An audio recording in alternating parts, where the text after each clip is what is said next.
Daaglikse oordenking saam met my, Rinus van Sandwyk van Sion in Parys, 'n voorreg om saam met jou stil te word vir 'n oomblik. Vanmôre positief, God is in beheer. En jy sê saam met my, Amen. Openbaring 1 vers 10 en 11. Johannes skryf en hy sê vir ons, ek was in die gees op die dag van die Here, en ek het agter my groot stem gehoor, soos van 'n basuin, wat sê, ek is die Alfa en die Omega, die eerste en die laaste.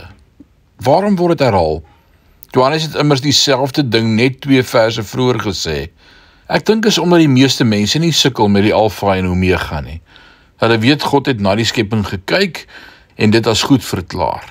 En hulle weet uiteindelik in die hemel sal dinge goed wees. Maar waar mense dit moeilik vind, is in die middel.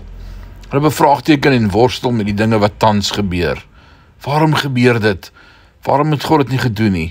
Waar was God toe dit gebeur het, roep hulle uit.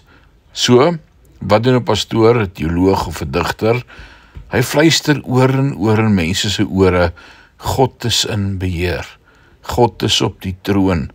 Dieselfde God wat die goeie werk in die begin gedoen het, is hier in die middel en sal aan die einde deurkom. En dis wat ons moet doen. Ons moet oor en oor in die ore van ons tieners, ons vriende, ons bure fluister, God is hier, en hy gaan julle deursien. Mag jy dit in hierdie dag hoor in jou hart, en ook fluister in die ore van ander.